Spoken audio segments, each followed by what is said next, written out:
श्रीमद् भागवत कथा परम पूज्य गुरुदेव द्वारा इस तरह से लिखी गई है जिसके माध्यम से ये समझ पाना, ये जान पाना, ये सीख पाना कि ईश्वर के अवतार का उद्देश्य क्या होता है और किस तरह से हमें उनकी बातों को लेना है, उनको समझना है, उनके कहने का जो उद्देश्य है वो क्या है, उसके पीछे उसका अर्थ क्या है, उसकी यथार्थता क्या है और किस तरह से अपने लाइफ के ऊपर इसको इम्प्लीमेंट करना है और किस लेवल पर हमारी किन दुर्बलताओं को हमें हटाना है, किस ओर भगवान इशारा कर रहे हैं, इसको समझाते हुए बहुत ही बखूबी परम पूज्य गुरुदेव ने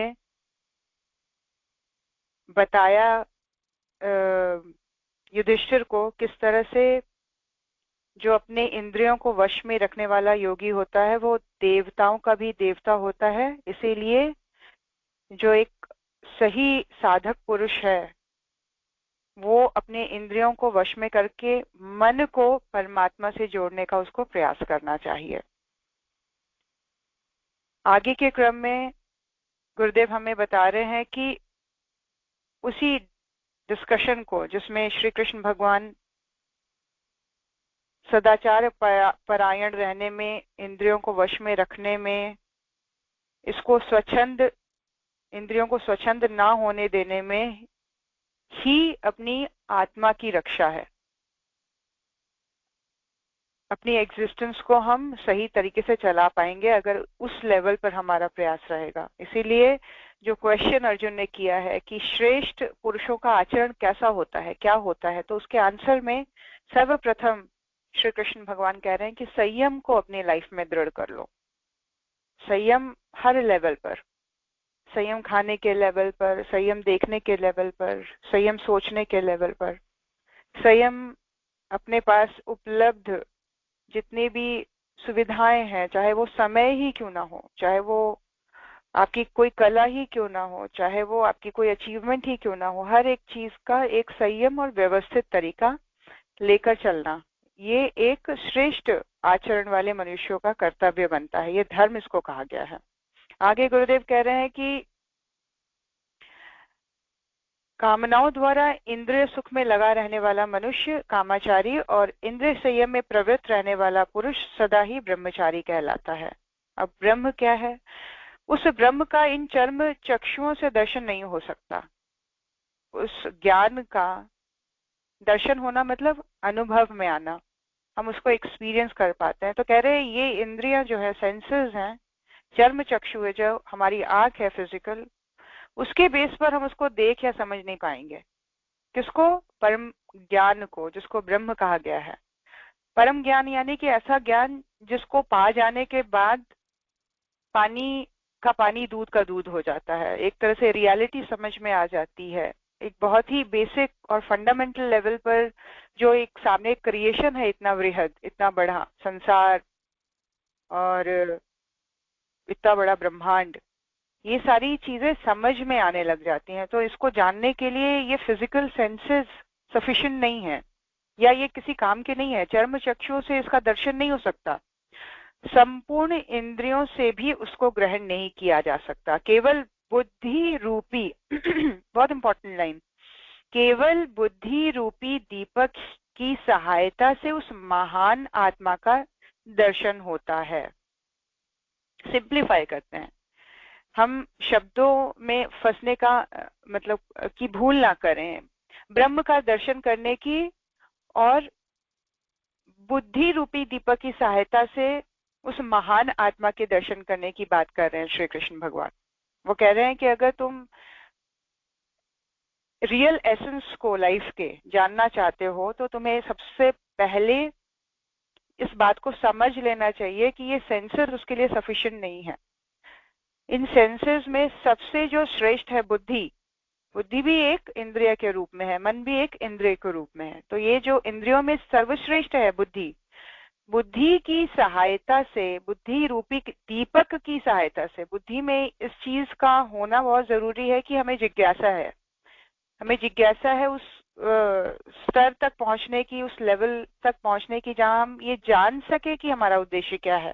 अगर इस जिज्ञासा रूपी प्रकाश को हम बुद्धि में डालते हैं तो उसकी सहायता से हम ब्रह्म के दर्शन कर सकते हैं। उसकी उसी बेस पर, उसके ऊपर प्रैक्टिस करते हुए, उसके ऊपर चीजों को पढ़ते हुए, उसके ऊपर हम जब छोटे छोटे संयम को लेके चलना शुरू कर देते हैं, छोटे छोटे प्रिंसिपल अपने जीवन में एड ऑन करना शुरू कर देते हैं, छोटे छोटे एक्सपेरिमेंट्स हम डिफरेंट अच्छी आदर्शों के साथ करना शुरू कर देते हैं। हम ये कर देते हैं कि चाहे कड़वा हो, मैंने बोलना सच ही है, चाहे वो अपने लिए ही क्यों ना हो, चाहे वो दूसरों के लिए ही क्यों ना हो, जो भी जिस भी लेवल पर झूठ का सहारा नहीं लेना है, सत्य ही बोलना है। एग्जाम्पल के तौर पर गांधी जी ने एक्सपेरिमेंट विथ ट्रुथ, जो सत्य के साथ मेरे जो अनुभूतियां, उन्होंने जो एक्सपेरिमेंट्स किए, उनमें उस किताब में उन्होंने अपने आप को पूरी तरह से एक्सपोज कर दिया है, कुछ भी नहीं छुपाया।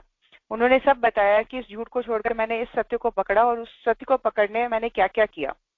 तो जब हम एक्सपेरिमेंट करते हैं, और बुद्धि के बेस पर ही ये हो सकता है, इंद्रियों के बेस पर नहीं। इंद्रियों से संपूर्ण तरीके से उसको ग्रहण नहीं किया जा सकता। आप बोलेंगे कि नहीं, सिर्फ अन्न के ऊपर ही मैं संयम कर लूं, आंखों से मैं अच्छी चीजों को ही सिर्फ देखना या कानों से अच्छी चीजों को ही सुनना, ये सफिशिएंट एफर्ट नहीं होगा। एफर्ट सफिशिएंट तब होता है, प्रॉपर तब होता है जब हम बुद्धि का प्रयोग करना शुरू कर देते हैं।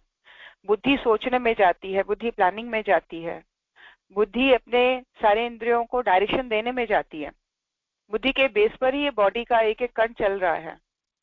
बुद्धि ही जब कमांड करता है तो यहाँ तक कि हमारे सेल्स और टिश्यू उसके अकॉर्डिंग चलने शुरू हो जाते हैं, क्योंकि बुद्धि के बेस पर हमारा विश्वास, हमारा बिलीफ सिस्टम अपनी जड़ों को फैलाने लग जाता है हमारी चेतना में, और उसके अकॉर्डिंग फिर चीजें काम करने लग जाती हैं। तो कह रहे यही एक दीपक है, बुद्धि रूपी दीपक, जिसके बेस पर हाईएस्ट जो नॉलेज है उसको पाया जा सकता है।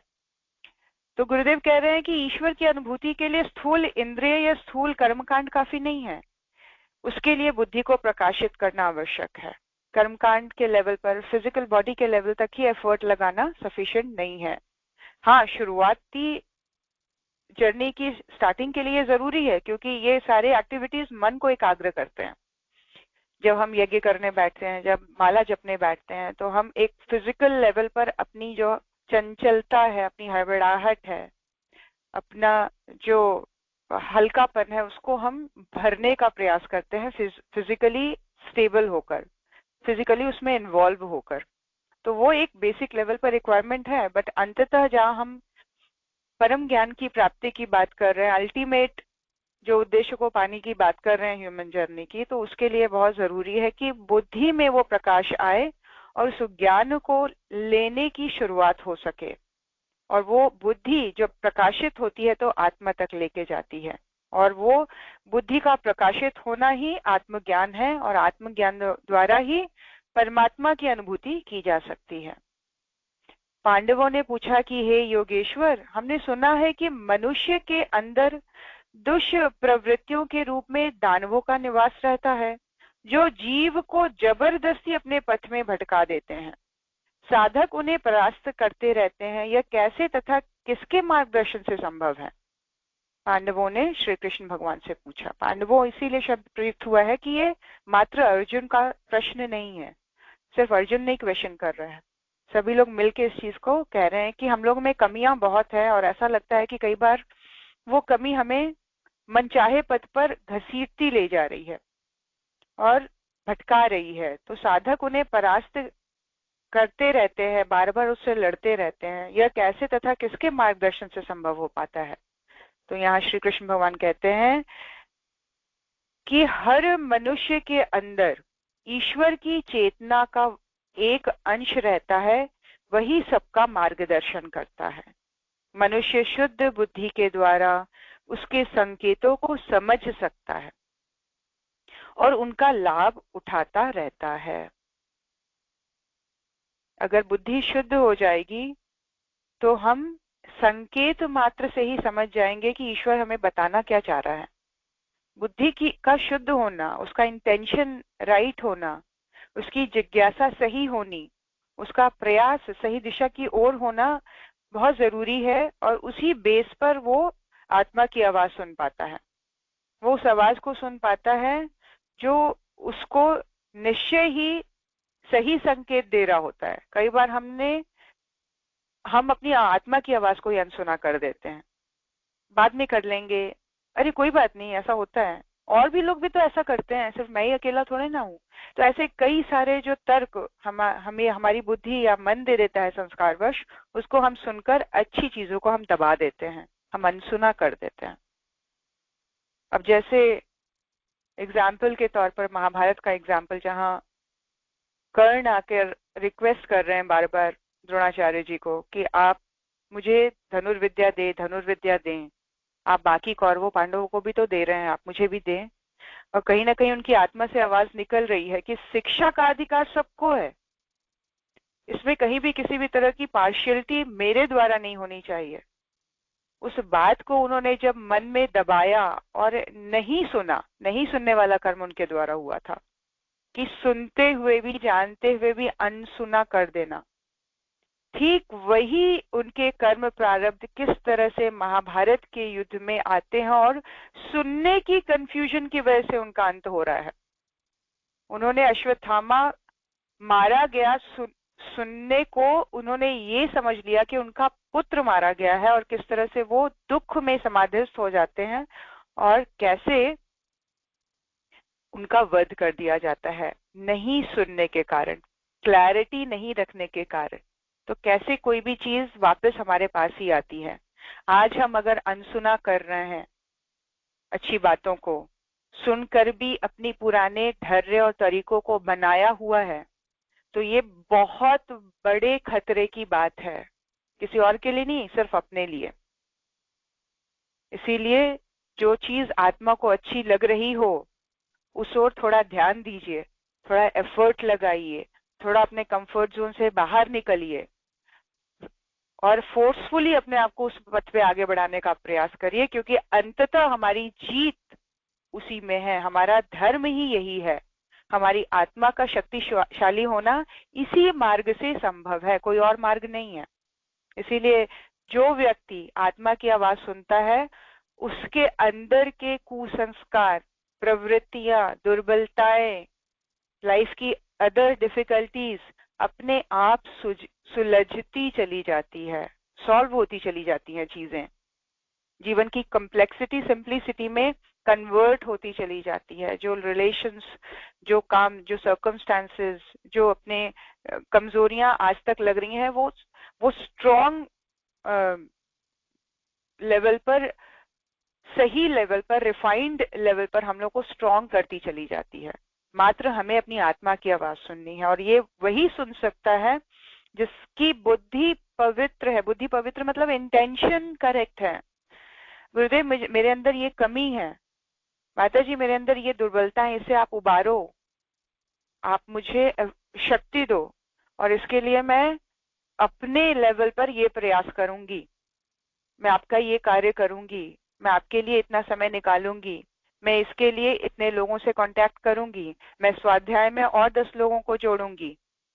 तो ये अपना एफर्ट देना, बोलते हैं ना भगवान की, भगवान के आने से पहले मनुष्य को एफर्ट लगाना पड़ता है। भगवान हमारे अंदर सद्गुणों के रूप में अगर आना चाहते हैं, सौभाग्य के रूप में अगर आना चाहते हैं, आत्मा के बल के रूप में अगर वो परमात्मा चेतना तत्व में आना चाहती है, तो उसके लिए प्रयास पहले हम लोग को करना पड़ेगा। अपनी समस्त दुर्बलताओं के साथ हमें अच्छे कार्यों में उतरना पड़ेगा।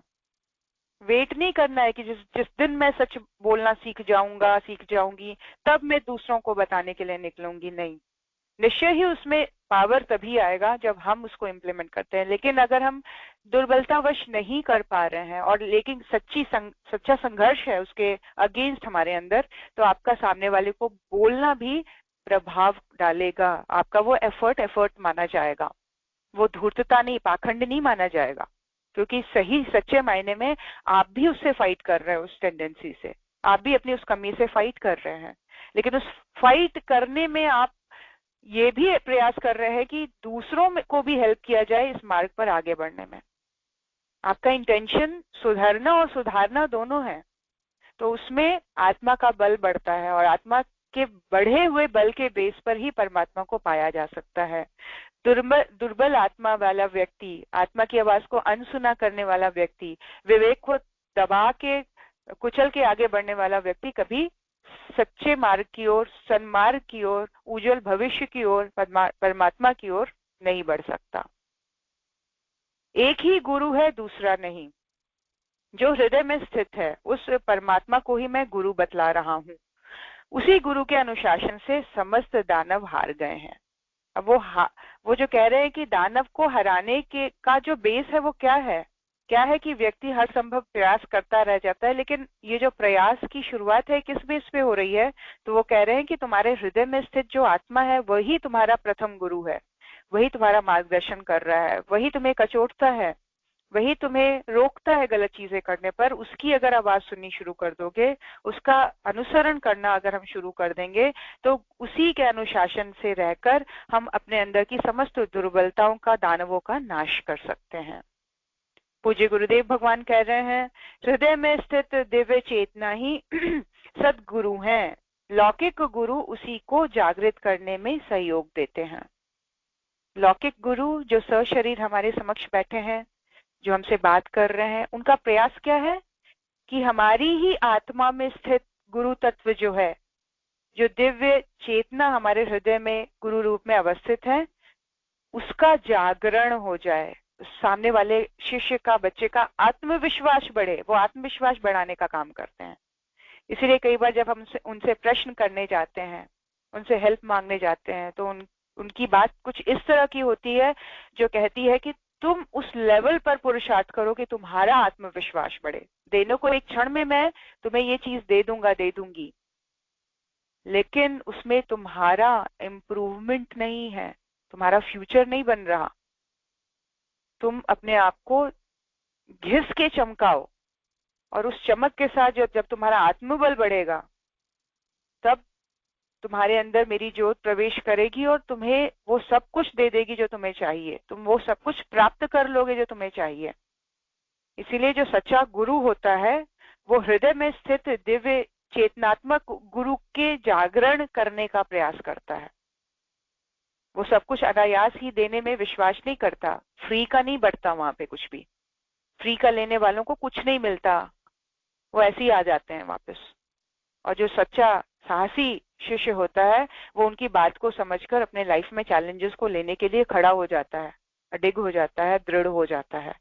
दिव्य चेतना के मार्गदर्शन को मानकर चलने से अजेय लगने वाले दुष्प्रवृत्ति रूपी दानव स्वतः ही हार जाते हैं। जब हम एक बात को ठान लेते हैं कि मुझे गुरु की इस बात को मान के चलना है, उन्होंने परिश्रम पुरुषार्थ बोला है और उसके आधार पर चीजों को अर्जित करने के लिए बोला है, तो मेरा आदर्श, मेरी प्रिंसिपल आज से यही हो गई है, चाहे इसके लिए मुझे किसी भी हद तक क्यों ना जाना पड़े। किसी भी मतलब आग में कूदने के बराबर जो साहस है वो अपने अंदर क्रिएट कर लेना। और ये साहस ही हमारे अंदर जो आज दुष्प्रवृत्तियां अजेय लग रही हैं, असंभव लग रहा है इस कमी से, दुर्बलता से, वीकनेस से उबरना, वो स्वतः ही वो दानव हार के, गल के, जल के का भस्म हो जाएगा, भाग जाएगा। ये हमें पता ही नहीं चलेगा, स्वतः ही ऑटोमेटिकली ये चीज हो जाएगी। अंतःकरण स्थित गुरु मनुष्य को कैसे सदाचारी बनाता है, उसका क्रम समझाते हुए भगवान श्री कृष्ण ने बतलाया कि जिस कार्य में मनुष्य की प्रवृत्ति होती है वह उसे ही करने लगता है। यदि श्रेष्ठ कार्यों में प्रवृत्ति हो तो फिर हीन आचरण हो ही नहीं सकते। इस हृदय में स्थित गुरु का अनुशासन स्वीकार कर लेने पर वह मनुष्य को श्रेष्ठ कर्मों की ओर प्रवृत्त कर देता है। गुरु के बोलने को हम किस सीरियस लेवल पर लेते हैं, समझते हैं, वो समझना हमारे अंदर प्रवृत्ति के जागरण के रूप में काम करने लग जाता है। हम कैसे हैं, कैसे नहीं है, इसके ऊपर मत फोकस रहिए, इसके ऊपर ज्यादा अपने आप से चर्चा मत करिए, अपने आप में ज्यादा स्पेस मत दीजिए इस थॉट प्रोसेस को। आप किस चीज को स्पेस दें, किस चीज पे फोकस करें, किस चीज को स्ट्रांग बनाएं कि मेरा गुरु क्या चाहता है, मेरे गुरु ने क्या कहा, मुझे क्या करना है। जब फोकस पूरी तरह से इस ओर है तो श्री कृष्ण भगवान कह रहे हैं कि ये हमारे अंदर एक नई टेंडेंसी, प्रवृत्ति को जन्म दे देगा, और जैसी टेंडेंसी होगी हमारे कर्म स्वतः ही वैसे होते चले जाएंगे। उसमें फिर एफर्ट नहीं लगाना पड़ेगा। आज एक जनरल प्रवृत्ति क्या है? एंजॉयमेंट की है, लग्जरी में रहने की है, तप तपश्चर्या की नहीं है, त्याग की नहीं है, संयम की नहीं है। खूब एंजॉय करो, खूब खाओ, खूब पहनो, खूब खर्च करो, खूब घूमो। ये जनरल सा पिक्चर हमें चारों ओर दिखाई देता है। और इसी को हम अगर रिवर्स कर दें तो समाज में कंपटीशन क्या होगा कि उसने इतना दान किया, उसने ये अच्छे कर्म किए, उसने इतने यज्ञ करवाए, उसने इतना बड़ा त्याग किया है, इसकी कंपटीशन होने लग जाएगी। उसने इतने अनुष्ठान किए हैं, उसने ये रिद्धि सिद्धियां अर्जित कर ली हैं। तो ये कंपटीशन आज डिफरेंट है, उसको रिवर्स करना है। तो इसके लिए प्रवृत्ति, टेंडेंसी को बदलना, टेंडेंसी को बदलने का काम, बुद्धि का वो प्रकाश जागृत हो जाना जहां हमें इम्पोर्टेंट सिर्फ गुरु का आदेश लगे।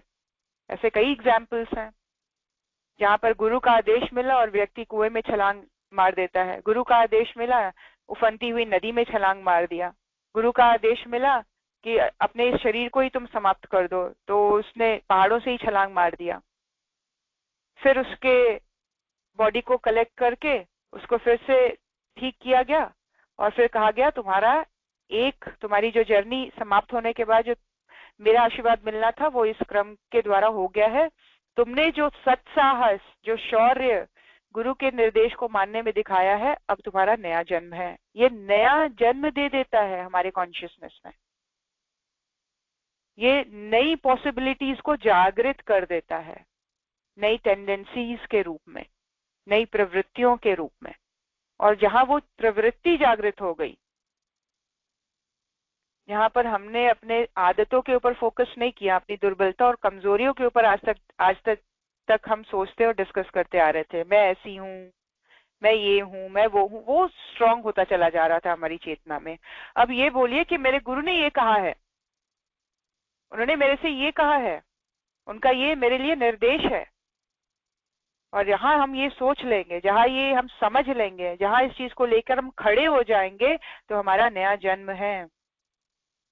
फिर नया साहस है, नया शौर्य दिखाएंगे, नई तरीके से हमारी जीवन की शुरुआत हो जाएगी। हमारा चाल चलन, हमारा चीजों को लेने, देखने, समझने का तरीका, छोटे से छोटे लेवल पर हमारे अंदर का परिवर्तन हमें महसूस होने लग जाएगा। बात गुरु के बात को समझ के खड़े हो जाने की है, कूद पड़ने की है, छलांग लगा देने की है।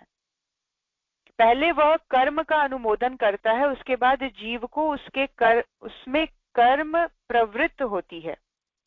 इस प्रकार हृदय में प्रकट होने वाला परमात्मा ही गुरु, ज्ञानी, श्रोता और देष्टा है। कहने का तात्पर्य क्या है कि भगवान का जब अवतरण पहले हम अपने अंतःकरण में करते हैं, उनके निर्देशों को मानने का श्रेष्ठ प्रवृत्तियों के रूप में वो रिफ्लेक्ट होने लग जाता है। गुरु अथवा परमात्मा से अपनी प्रवृत्तियों का शोधन करना चाहिए, आकांक्षाओं की पूर्ति का लिस्ट नहीं पकड़ाना चाहिए उनको। अपनी सड़ी गली इच्छाओं की लिस्ट उनके सामने ना रखें। अब बुद्धि का स्तर ही सड़ा गला बना हुआ है तो डिमांड भी सड़ी गली ही होगी ना। हम उस ओर आगे बढ़े जहां पर हमारी बुद्धि इस चीज के इम्पोर्टेंस को समझे कि हो क्या रहा है, किस समय में हमारा जन्म हुआ है, किस उद्देश्य से हम इस शरीर पर, इस धरती पर, इस टाइम में आए हैं। और महासौभाग्य ये गुरु हमें हमारे जीवन में मिले हैं। अनायास मिल जाने के कारण मेरी बुद्धि पूरी तरह से उनको जान देख समझ नहीं पा रही है, ऐसा क्यों हो रहा है। और उनको पूरी तरह से देखने, समझने और पाने के लिए मुझे करना क्या है? अपने आप को खोलना, अपने आप को ओपन करना, अपने आप को सुनने के लिए मौन हो जाना बहुत जरूरी है। हम बाकी अगर सुनना चाहते हैं तो चुप होना पड़ेगा सुनने के लिए। लेकिन एक शोर है जो कंटिन्यूअस है, ये नहीं, वो नहीं है, ऐसा नहीं हुआ, वो मिलना चाहिए, ऐसा कर दो, ऐसा कर दो। एक अनंत शोर जो अपने अंदर है, उसको शांत करके जब हम मौन हो जाते हैं तब हम सुन पाते हैं। तो यहाँ कह रहे हैं कि पहले अंतःकरण में चेतनात्मक स्तर पर जो गुरु बैठा है उसको सुनने का जब हम प्रयास करते हैं, जब आत्मा की आवाज सुनने का प्रयास करते हैं, जब सच्चाई को जानने का हम प्रयास करते हैं, उस जानने में जब हम गुरु को समझ जाते हैं, उनके निर्देशों को समझने लग जाते हैं, उसकी इम्पोर्टेंस, उसकी क्लैरिटी, उसका लॉजिकल होना, उसका वेरी इंपॉर्टेंट होना जब हमें हमारा हृदय, हमारी बुद्धि ग्रहण कर लेती है और मन उस ओर आकृष्ट होता है, मन एक बार सिर उठाकर उस सोच की ओर देखता है और सुनता है बड़े गहराई से, तब होती है उस संभावना की शुरुआत, बीजारोपण, जो असंभव को भी संभव कर दिखा देता है। हमारे अंदर एक नई टेंडेंसी का, एक नई प्रवृत्ति का जागरण, और उस जागरण से ही हमारी आकांक्षाएं जो महत्वपूर्ण है, अब जो लॉजिकल है, जो रिफाइंड है, वो पूरी होने लग जाती हैं। अर्जुन ने पूछा, हे वासुदेव, मनुष्य अपने अंतःकरण में स्थित गुरु के निर्देशों की उपेक्षा करके गलत कामों में कैसे लग जाता है? क्यों हमारा डायरेक्शन चेंज हो जाता है? क्यों हम भटक जाते हैं? क्यों डाइवर्ट हो जाते हैं? क्यों इधर उधर कंकड़ जंगलों में, कैक्टस के अंदर घुस जाते हैं? ऐसा क्यों होता है? श्री कृष्ण ने उन्हें समझाया कि यह सब अज्ञान के कारण सांसारिक आकर्षणों के लोभ में पड़कर होता है। उसके प्रति सावधान रहकर उसके निवारण का मार्ग बतलाते हुए उन्होंने कहा, जिससे प्रेरित होकर मनुष्य न करने योग्य कार्य भी कर डालता है, उस दोष का नाम लोभ है। उसे ज्ञान रूपी तलवार से काटकर मनुष्य सुख अनुभव कर सकता है। ज्ञान रूपी तलवार से।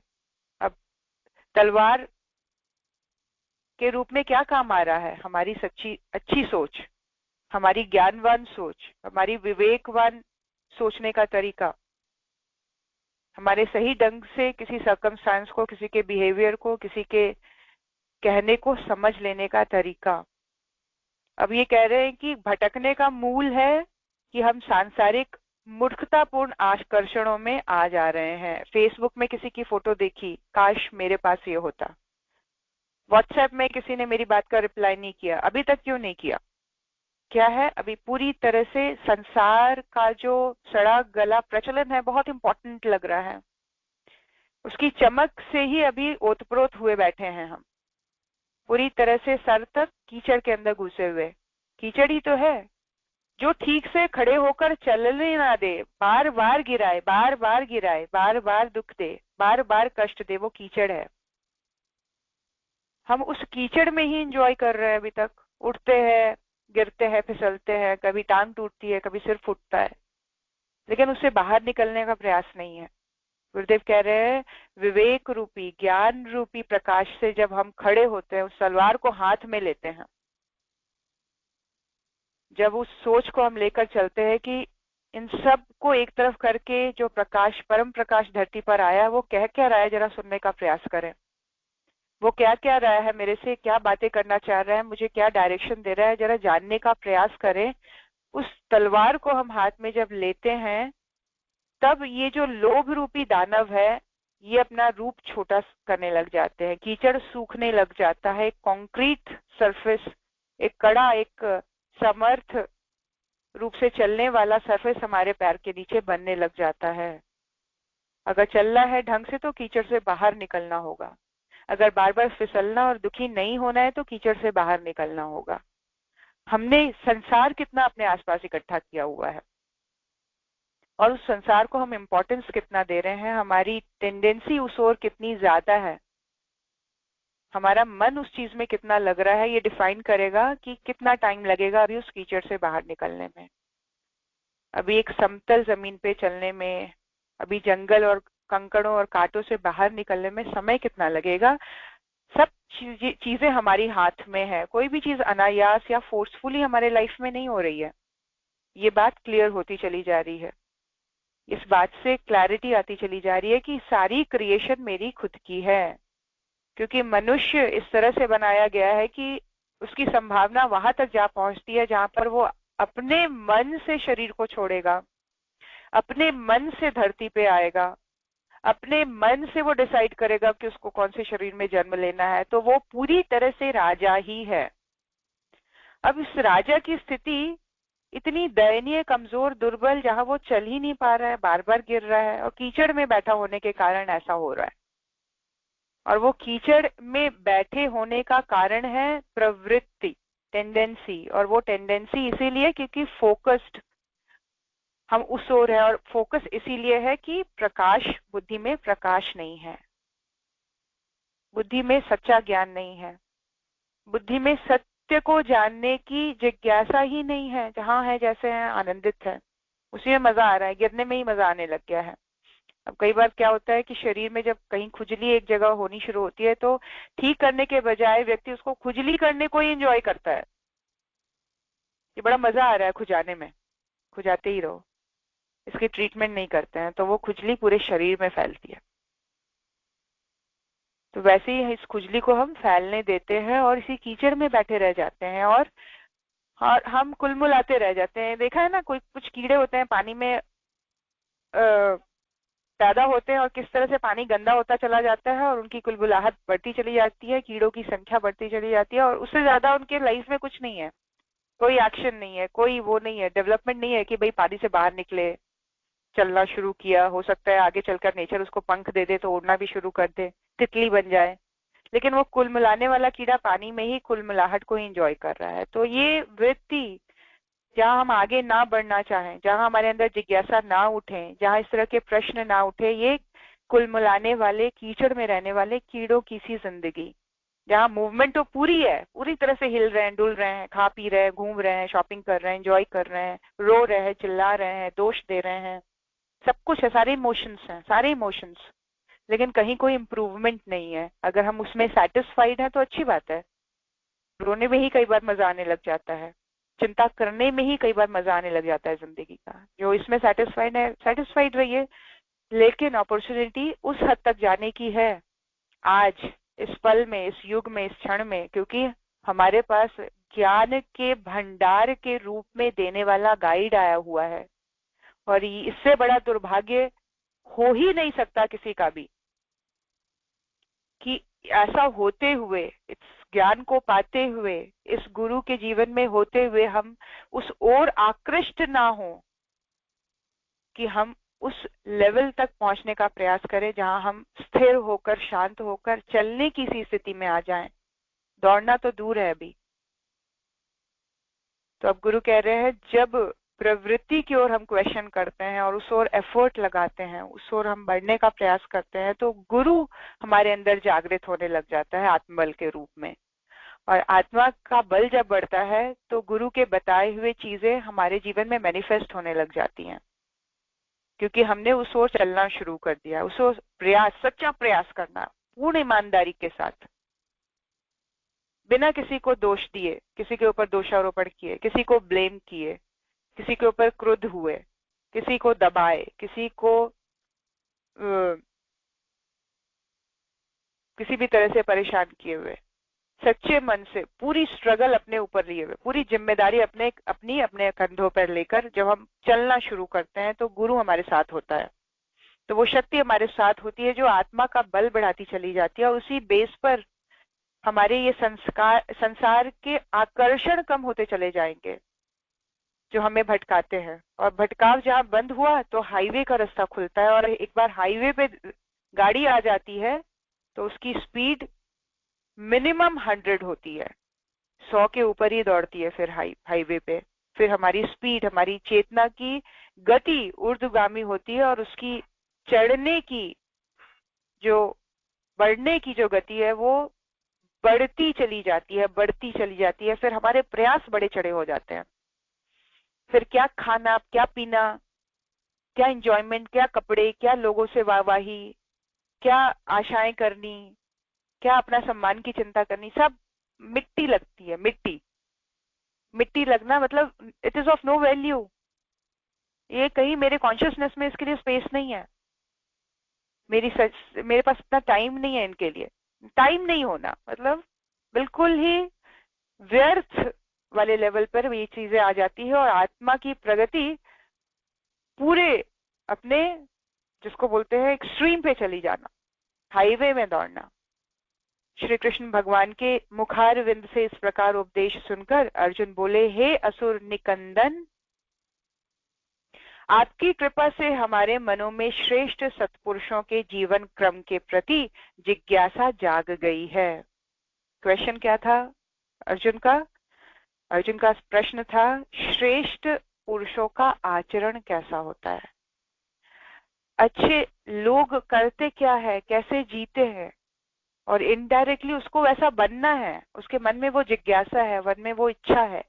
और ये इच्छा कब है? जब वो महाभारत जीत चुके हैं, जब उनको हाईएस्ट एक अचीवमेंट अपनी लाइफ की हो गई है, उसके बाद भी वो सीखने वाली वृत्ति के साथ भगवान श्री कृष्ण से प्रश्न कर रहे हैं कि मुझे बताइए, अपने आप को कंप्लीट नहीं फील कर रहे, अपने आप को अहंकार में नहीं ला रहे कि मैंने इतना बड़ा युद्ध जीता, मेरे बेस पर जीता गया, भगवान मेरे सारथी थे। नहीं, इस तरह के व्यर्थ की बातों के लिए स्पेस नहीं है उनकी चेतना में।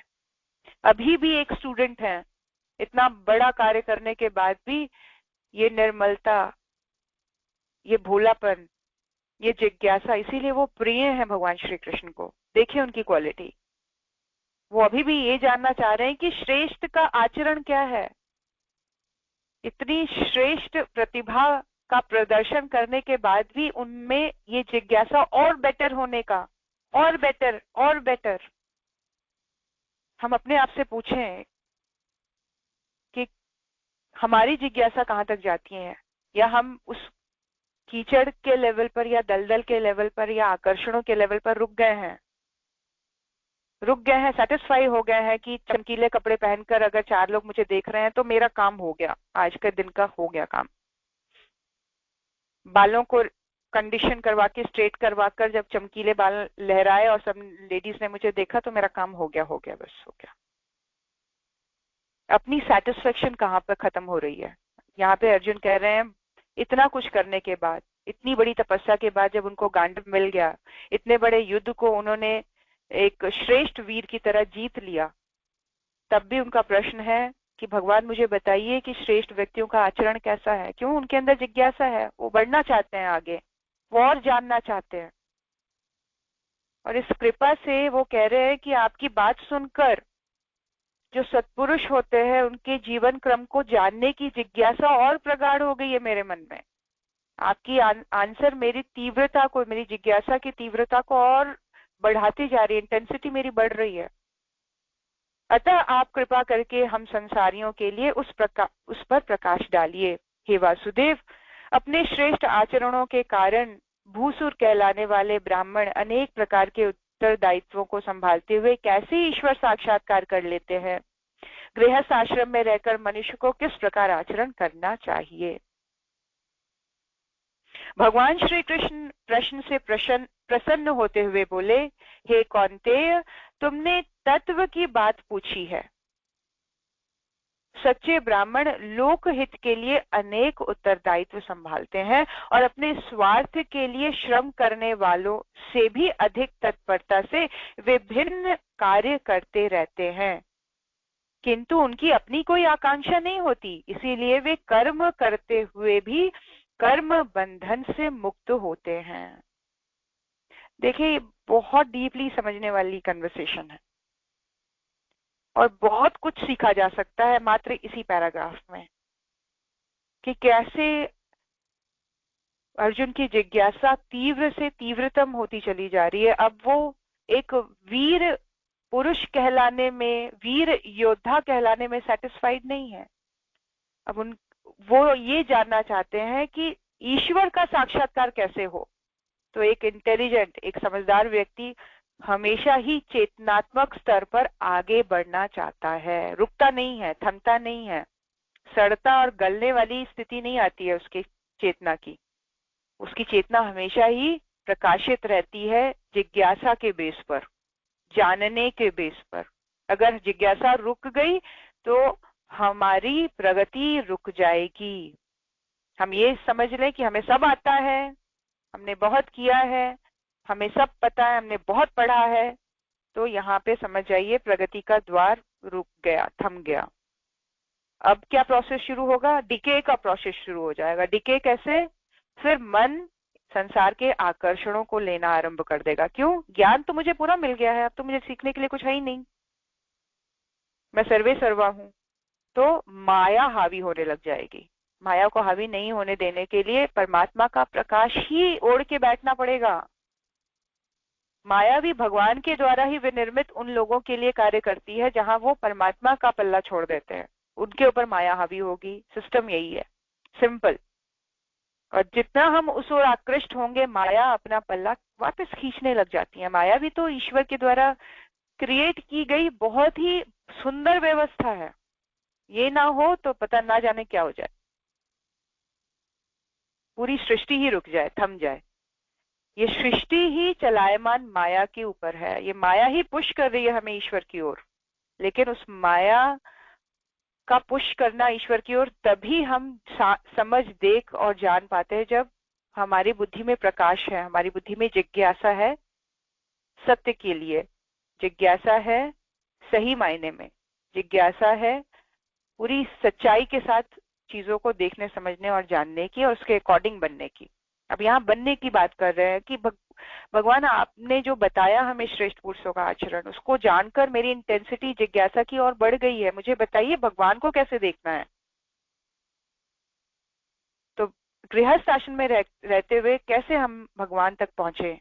तो भगवान श्री कृष्ण बहुत खुश होते हैं उसके क्वेश्चन से, क्योंकि जिज्ञासा बताती है आगे बढ़ने की वृत्ति को।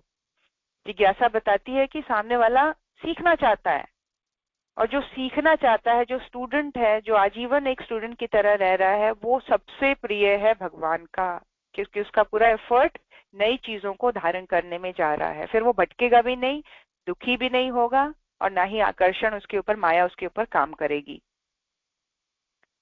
तो तुमने तत्व की बात पूछी है, मुझे इस बात की बहुत प्रसन्नता है। आगे भगवान श्री कृष्ण क्या बता रहे हैं कि सच्चे ब्राह्मण लोकहित के लिए अनेक उत्तरदायित्व संभालते हैं और अपने स्वार्थ के लिए श्रम करने वालों से भी अधिक तत्परता से वो विभिन्न कार्य करते रहते हैं, किंतु उनकी कोई आकांक्षा नहीं होती उस कार्यों के पीछे। वो बंधन मुक्त होकर काम करते हैं।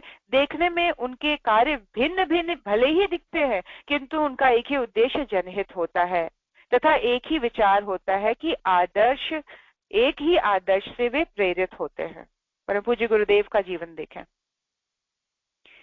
जिसको बोलते हैं एक्सट्रीम लेवल पर बिजी लाइफ, समय का एक क्षण भी व्यर्थ नहीं होने देना। ये परम पूज्य गुरुदेव के जीवन से, और किस तरह से जीवन है, गुरु का निर्देश उनके लिए नंबर 1 प्रायोरिटी, और उसी बेस पर उन्होंने असंभव से, वो कहते हैं मेरे लिए संभव ही नहीं था इतने सारे कार्य को करना, आज समस्त ऋषियों के द्वारा चलाई हुई रिवॉल्यूशनरी चीजें उन्होंने रीस्टार्ट कर दी हैं, रिवाइव कर दी हैं, जीवंत कर दी हैं। आज हमारे लिए सारी चीजें अवेलेबल है। जो आप संस्कार करवाना चाहते हैं वो अवेलेबल है, जो आप लिटरेचर पढ़ना चाहते हैं वो लेवल है, औषधि के लेवल पर चीजें रिवाइव हो रही हैं, यज्ञ परंपरा फिर से चालू हो गई है। तो समस्त सप्तऋषियों के जो कार्य थे, जो इस काल में समाप्त हो गए थे मध्यकाल में, वो किस तरह से गुरुदेव ने रिवाइव किया, किस तरह से उसको पुनर्जीवित किया, ज्वलंत किया, और आज देखिए घर घर में। और आज हम अपने आप की एनालिसिस करें, पहले पीछे 10 साल पीछे जाए और पीछे जाए, हम देखें कि हमारी स्थिति कैसे इंप्रूव होती चली जा रही है। तो ये किस लिए? क्योंकि हमारा गुरु जिसके हम जीवन को देखते हैं, उसके अंदर एक निरंतरता है और एक स्पीड बनी हुई है, और वो पराकाष्ठा है परिश्रम की। उनसे ज्यादा ना कोई लिख पाया है आज तक, ना कर पाया है आज तक पूरे दुनिया में। ये बात अलग है कि उन्होंने अवार्ड्स नहीं लिए इन सब चीजों के लिए। उनके जैसा राइटर पूरी दुनिया में कोई नहीं है। 3200 किताबें आज तक किसी ने नहीं लिखी हैं, तो सबसे बड़ा रिकॉर्ड यहीं पे बन गया, Guinness book of world record. लेकिन ये क्या है, बता रहे हैं कि ऐसे व्यक्ति जो स्वार्थ से परे होकर, सच्चा ब्राह्मण वही है जो लोकहित के लिए कार्य करता है, और उसकी तत्परता उन लोगों की अपेक्षा जो स्वार्थ के लिए काम करते हैं उससे भी अधिक होती है उनकी तत्परता। चलिए, हमने आपने अगर गुरुदेव को नहीं देखा, आज हम डॉक्टर साहब को देखते हैं, आज हम आदरणीय चिन्मय भैया को देखते हैं, चिन्मय भैया को और भी क्लोजली हम लोग को देखने का मौका मिल रहा है, क्योंकि अब हम उस एज में हैं, तो उनका टाइम टेबल तो पूरी तरह से खैर कोई भी नहीं जान सकता। जितना दिखने को मिलता है कि 8 बजे वो पहुंच जाते हैं यूनिवर्सिटी, कुछ देर के लिए बीच में खाने के लिए जब वो वापस आते हैं 5-10 मिनट के लिए, उससे ज्यादा नहीं, उसके बाद फिर वो वापस जाते हैं यूनिवर्सिटी और 8 बजे वापस रात को आते हैं। ये रोज का उनका नियम है, 8 से 8 12 घंटे। 12 घंटे के अलावा भी उनके पास कई ऐसे काम है जिनको वो निरंतरता से करते चले जा रहे हैं। तो ये क्या है, उनका अपना स्वार्थ नहीं है इन कार्यों में कुछ भी, लेकिन उनका एक उद्देश्य है, और उस आदर्श से प्रेरित होकर, वो गुरुदेव रूपी आदर्श से प्रेरित होकर जो उन्होंने ट्रैक शुरू किया, वो निरंतरता उसमें चलती चली जा रही है। कोई ब्रेक नहीं, कोई व्यवधान नहीं। प्रॉब्लम्स के पहाड़, चैलेंजेस के पहाड़ों को गुजरते वो ऐसा करते चले जा रहे हैं। एक से एक बड़ी बड़ी प्रॉब्लम्स, चैलेंजेस उन्होंने फेस किया, लेकिन ये रूटीन उनका कभी नहीं ब्रेक होता है। चाहे बुखार हो, बुखार में कांपते हुए शरीर में उन्होंने बड़े बड़े प्रोग्राम्स किए हैं। ये क्या है, ये सच्चे ब्राह्मण जो लोकहित के लिए खड़े हो जाते हैं, लौह पुरुष, ऐसे लोग, आदरणीय श्रद्धेय पिताजी का जीवन जो आज तक वो पूर्ण रूप से गुरु के कार्य में निहित हैं। ऑल्दो उन्होंने अपने आप को पब्लिकली समेट लिया है, लेकिन उसमें भी उनके समय का एक एक क्षण गुरु के कार्य के लिए जा रहा है। उनके लिखने का कार्य और दूसरे यूनिवर्सिटीज के काम, शांति कुंज के काम, हर एक क्षण, हर एक पल। तो जो सच्चा ब्राह्मण होता है वो किस तरह से होता है, वो उस तरह से अपने आदर्श से जुड़े हुए उत्तरदायित्व को संभालते हैं, इतनी अधिक तत्परता से कि स्वार्थी लोग जो श्रम कर रहे होते हैं उससे भी कई गुना अधिक होता है उनका श्रम। तो ये एक सच्चे आदर्श निष्ठ, जिसको कहा जाते हैं परमात्मा को पाने वाला जो ट्रैक है, इससे कम में नहीं है, इससे कम में हो ही नहीं सकता। हम अपने आप से पूछें आज हमने क्या सीखा। हम अपने आप से बात करें कि मुझे कहाँ कहाँ क्या क्या चेंजेस लाने हैं। यहाँ पर नई प्रवृत्ति के जागरण, टेंडेंसी के जागरण करने की बात कर रहे हैं, और वो जागरण बुद्धि के प्रकाशित होने से ही संभव है। हम प्रयास करें उस ओर, हम जरा सोच, हमारा दिमाग बहुत चलता है, हम बहुत तिगड़मबाज हैं, हम बहुत तरीके से सोचना जानते हैं, लेकिन अब इस ओर भी सोचें, इस ओर भी थोड़ा अलग अलग तरीके अपनाएं, लगाएं, जद्दोजहद करें। मन को बोरिंग लगेगा, मन दूसरी ओर भटकाएगा, क्योंकि अभी पावरफुल वो है, मन है, लेकिन मन को दबोचना, उसको घसीट कर उस ट्रैक पर लाने का कार्य जागृत बुद्धि ही कर सकती है। और जागृत बुद्धि के साथ साथ गुरु का निर्देश, गुरु का आदेश की इम्पोर्टेंस हम जितना बढ़ाते चले जाएंगे अपनी लाइफ में, चाहे शुरुआत में इसको एक हठ योग की तरह ले कि आज का दिन ऐसा बीतना है या अगला 1 घंटा ऐसा बीतेगा। हठ करना, हठ की शुरुआत करते करते अपने अंदर उस बिहेवियरल पैटर्न को डेवलप करना, है ना। वो पैटर्न जैसे जैसे स्ट्रांग और डेवलप होते जाएगा, टेंडेंसीज वैसी बनती चली जाएंगी। नमक जो छोड़ देते हैं उनको नमक वाला खाना अच्छा नहीं लगता, क्योंकि उनकी प्रवृत्ति ऐसी हो गई है कि बिना नमक के ही खाना है, वृत्ति हो जानी। मन सब कुछ मान जाता है अंत में, 40 दिन के डिफरेंस में ही मन मान जाता है उस चीज को। मन को मनाने में ज्यादा टाइम नहीं लगेगा, लेकिन अपनी निष्ठा, अपनी श्रद्धा उस ओर अगर होगी तो ये काम और तेजी से होता चला जाएगा। और जीवन का उद्देश्य ही इसी मार्ग पर है, भटकने में नहीं है, संसार में नहीं है। संसार के आकर्षणों में उलझता ही है इंसान, फिसलता और गिरता ही, अपने आप को पटकता ही है, कुछ मिलता नहीं है। वहां पे माया काम करती है, फिर वहां पे माया का इन्फ्लुएंस है, और उस इन्फ्लुएंस से बाहर रहना, उस इन्फ्लुएंस के दायरे के अंदर नहीं घुसना, ईश्वर के प्रकाश में बैठना है, गुरु का हाथ पकड़ना है, उसके लिटरेचर का अध्ययन करना है, उसकी बातों का मनन करना। आइए गुरु सत्ता के चरणों में नमन करते हुए ऐसी प्रार्थना, ऐसी जिज्ञासा, ऐसे क्वेश्चंस, ऐसे जानने की इच्छाएं हम सबके अंदर में जागृत हो जैसे अर्जुन के अंदर में है। ऐसी प्रार्थना, गुरु चरणों में नमन। ॐ नमोऽस्त्वनन्ताय सहस्रमूर्तये सहस्रपादाक्षशिरोरुबाहवे सहस्रनाम्ने पुरुषाय शाश्वते सहस्रकोटियुगधारिणे नमः सहस्रकोटियुगधारिणे नमः। ॐ श्री गुरुदेवाय नमः। माता भगवते नमः। दादा गुरुदेवाय नमः। परम पूज्य गुरुदेव परमवंदनीय माता जी के आशीर्वाद को ग्रहण करने का भाव, उनके हाथों के स्पर्श को अनुभव करिए और वो शक्ति, वो साहस अपने अंदर जागृत पाइए। आइए हाथ जोड़कर अंधकार से प्रकाश की ओर जाने की प्रचंड प्रार्थना गुरु सत्ता से करें। अपने आत्मा का प्रकाश बढ़े, अपने आत्मा का बल बढ़े और उस बेस पर हम अंधकार से प्रकाश की ओर, अज्ञान से ज्ञान की ओर चले और मृत्यु से अमृत की ओर बढ़े, माया से ज्ञान की ओर बढ़ने की बात करें।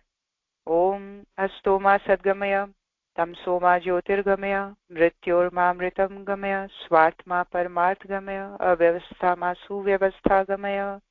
ओम शांति शांति शांति सर्वारिष्ट सुशांतिर्भवतु।